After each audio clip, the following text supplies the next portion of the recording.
5,820 pounds on Outback 293 UBH here at Haylet RV of Coldwater, Michigan, just coming in on trade.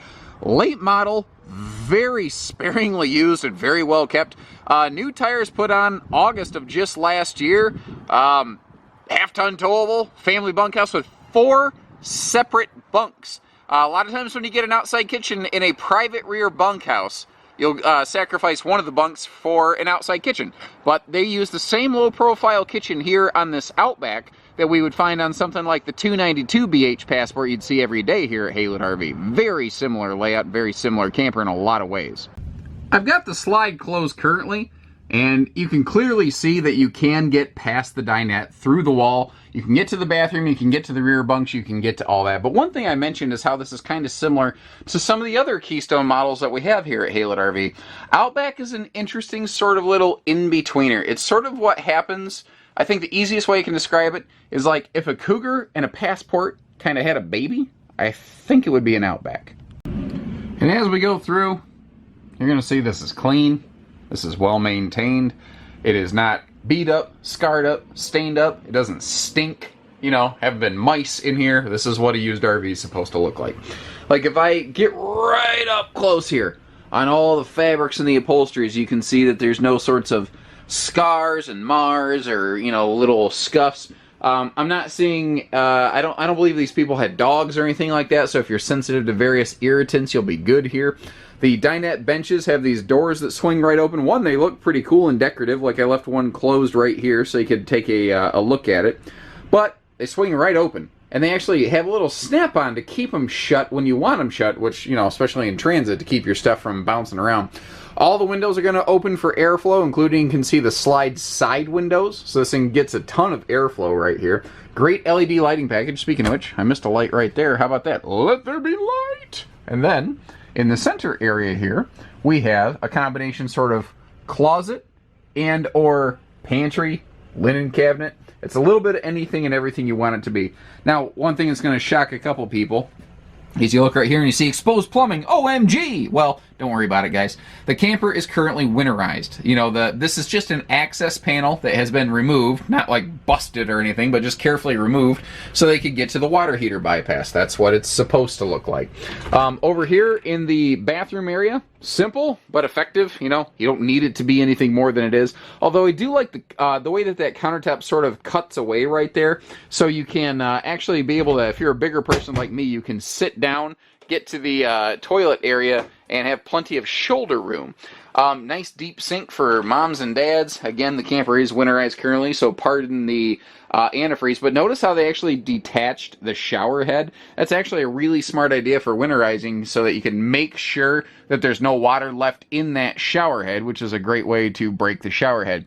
Now you'll see as we go outside, they did put MaxxAir vent covers over a lot of these vents, like this bathroom vent here. So if you do want to kick that vent open kind of on a rainy day and get some airflow, you can.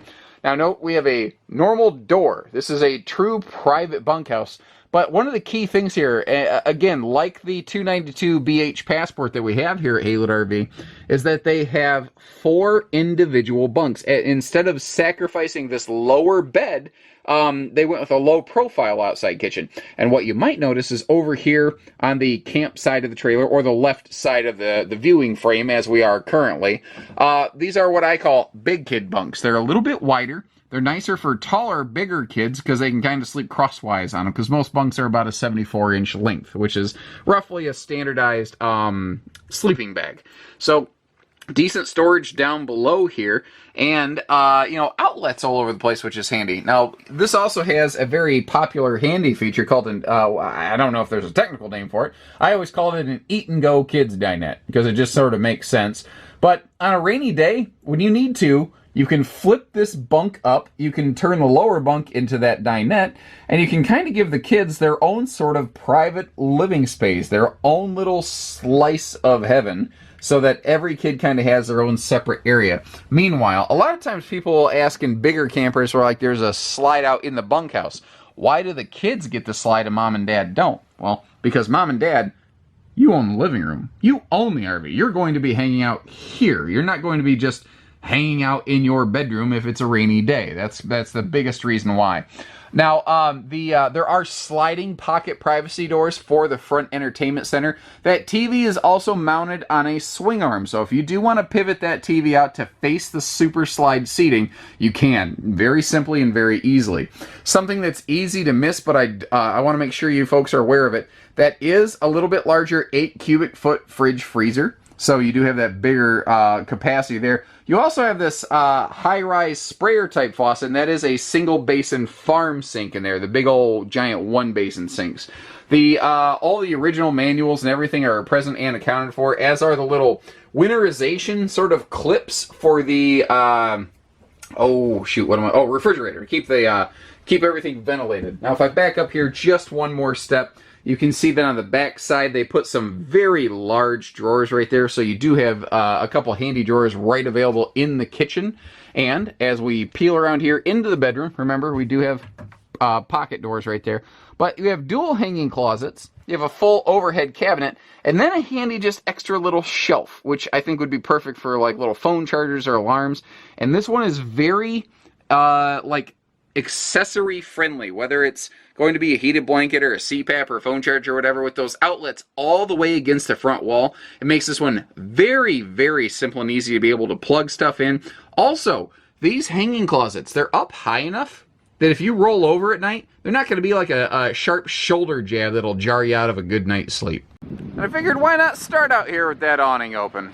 You know, nice big old power awning, and one of the cool things, you get to see. This is another area to determine, did somebody really take care of this camper? Because if you look under this awning, it is clean. You know, it's an easy tilt awning. You just simply pull on the arm, and then there's a little twist lock to latch it down. It has an auto rain dump feature, and you can also clearly see it's been cleaned and has full-length LED lighting. So, again, you're not inheriting someone else's poor decisions here. This is just all good news. Out here, the skin, the decals, they are shining, they are gleaming. I actually had a very good opportunity to speak with the previous owners of this RV for an extended period. I had the pleasure a couple weeks ago of actually joining them and walking around our facility here and you know, looking around to see what we would have that would possibly work for them. So I got a good chance to meet them, and those are the kind of good quality folks that you want to buy a used RV off of. They shoot you straight, they don't hide nothing, they don't try to sugarcoat anything. They're a lot like us in that way. It's probably why we got along so well. Now you can see that this has a big front baggage compartment up there, and you can see how that door's flipped all the way up. That's because this does have those magnet holdbacks. You might have noticed how there's a big old chunk of carpet through the pass-through, and carpeting is one of those things that people look at it and they cross their fingers like it's a vampire in the RV business anymore, like, carpet. But one thing about carpet is stuff does tend to slide a lot less on it than in a linoleum floor. So the folks took a just loose chunk of carpet remnant and threw it in the pass-through. It's not stapled down or glued down or anything. If you don't want it there, understand you can always take it out. But here's the thing, guys.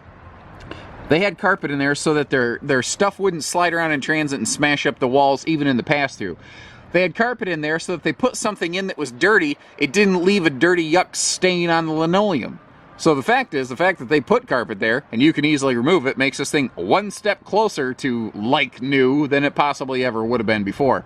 Of course, power awning, power tongue jack. Now this one does have the frameless window thing, which is kind of one of those things in this class and category you don't run into a lot of that anymore. It kind of had a phase where everyone's like, oh my god, frameless windows, I gotta have those.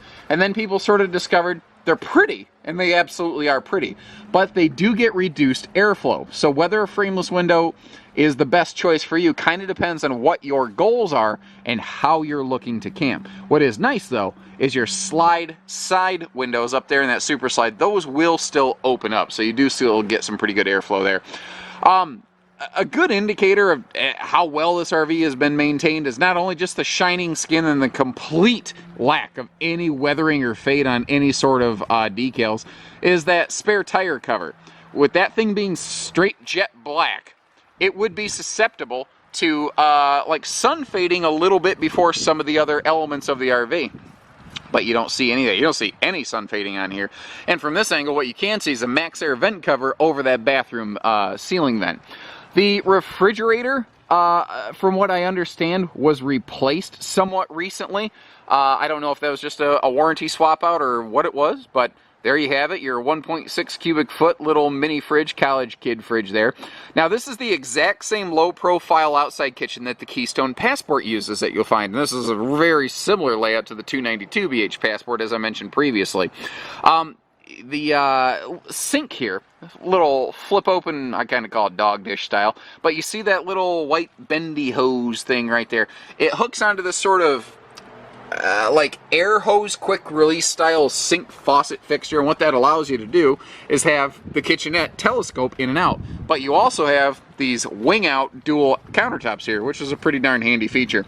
Black tank flush, it might seem odd on this side of the camper, but this is also the most direct location to be able to pump water into the black holding tank, and that's what makes a black tank flush effective. If they have to run it, you know, plumbing a long ways, it loses some level of effect. Aluminum wheels here. The tires were replaced August of 2018, so if you're doing the math from the time of this filming, those tires are only a few months old. They're virtually brand new. Outside TV hookups right here, and we do have a keyless entry pad. For those keeping track right now, the code is just a simple 1234, but that is changeable, and that'll throw your deadbolt for you. What's really handy about that is if you're going to go biking or kayaking or do something where you're going to be engaging in physical activity and you don't want to take the chance of like your keys falling out of your pocket, that little keyless entry thing is a nice way to deadbolt the trailer, make you feel nice and secure, and still leave your keys behind and not take the chance of dropping those in the creek or whatever, you know, off the bike trail somewhere where you're never going to find them. So there you have it, guys. It's clean, it's late model. It might actually even still qualify for same as new financing due to its young age. So it's a slick opportunity. If you've been looking for a private quad bunk, but you're just not quite ready to jump into that new RV price tag, this would be an awesome, awesome opportunity. Either upgrade from a pop-up, upgrade to a slide-out, or just get started camping, you know? So take care, stay safe, have fun, or happy camping. And, no, and happy camping, everyone. Oh my God.